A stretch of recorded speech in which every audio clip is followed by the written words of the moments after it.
Алматыдан арнайы келіп отырсыз. Көп рахмет сізге. Шығармашылықтың ерекше күрделі процесс екен енді. Өзіңізден артық білетін адам кем дегем.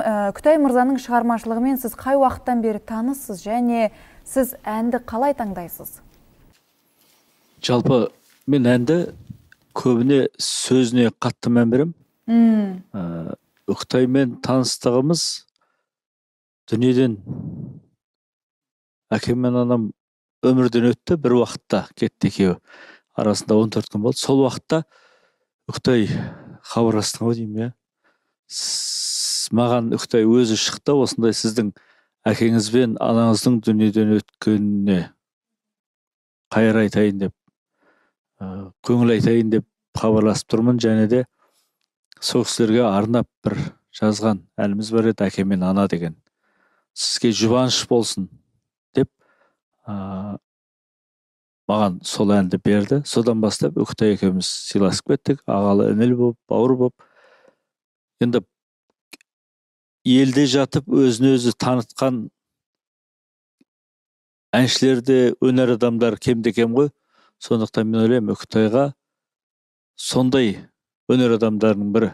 Мысалы өмірде өзіне өзі сенімді адамдар болса, мысалға Иман Жүсіп болса, бірі Кенен болса, тай үйреткен тепсеңге Кенен атаң 80-де, екі кенен тумайды Алатауға ексеңде деп айтса, мысалы сол сияқты елде жатып өзін елге таныту, ол кез келген адамның қолынан келмейді.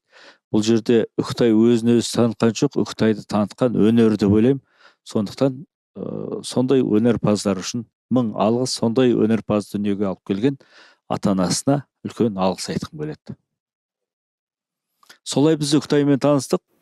Айта кетейін, бұл Ақжолдың негізі идеясы, Ақжол осы өлеңді жазып, әке ана деген өлең жазып маған жіберді. Сосын Күкаға осы естіңіз ғой, Саят ағаның осындай болып атқан, ата-анасынан айырылған, мен сол кісіге жаздым деді. Сол кісіге егер ән шығып жатса, сол ағамызға ұсынған дұрыс шығар деп.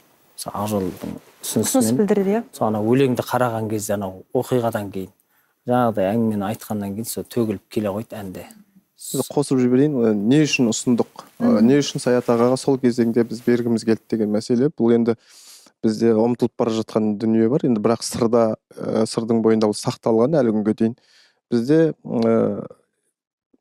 жыршылар, жыраулар, егер бір жақындарының, ағайындарының немесе өнердегі жүрген ағаларының жақындары қайтыс болып жатса, көңіл қос жазып барады. Жыршылар, жыраулар жыр жазып барады, жыршылар оны орындайды. Тіпті кей кезеңде енді Көк ағам күй саласында жүрген өзі айтып отырады, оның ұстаздарының ұстазы тіпті қайтыс болған үйге күй тартқан. Ол қазақтың көңіл қос деген дүниесі бар. Көңіл қос, көңілімді қостым, осы әнмен жұбан деген сияқты дүние ғой енді.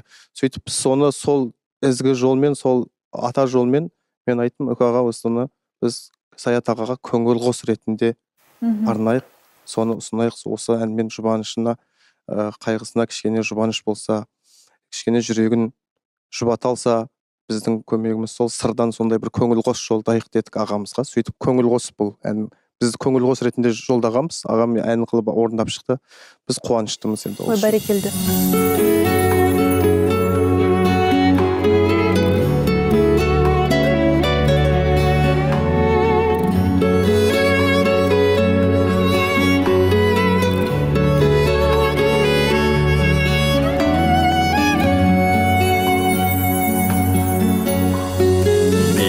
Әкем жастықтай жалын әнім, менің анам жимаған жанына мұң.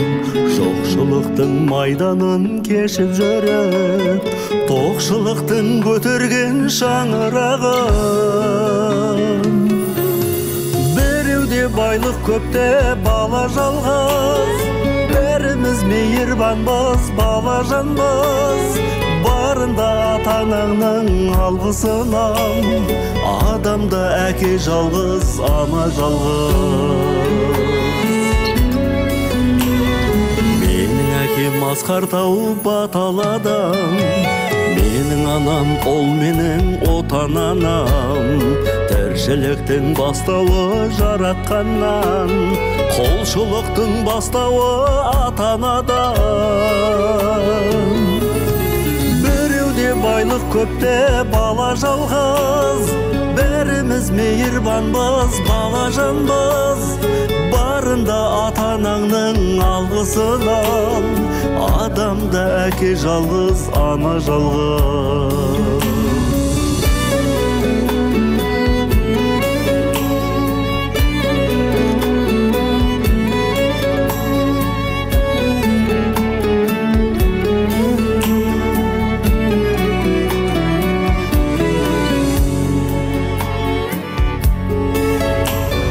Сағыныштан кейде сана жүдеп, құлын күнін аңсайды бала жүрек.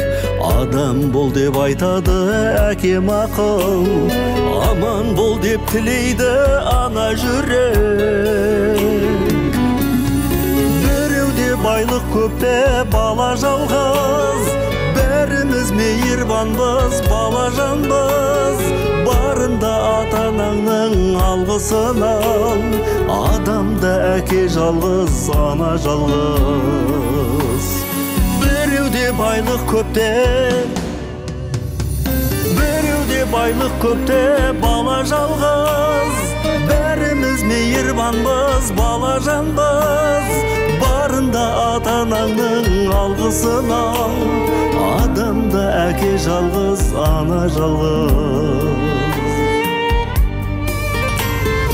Адамда әке жалғыз, ана жалғыз.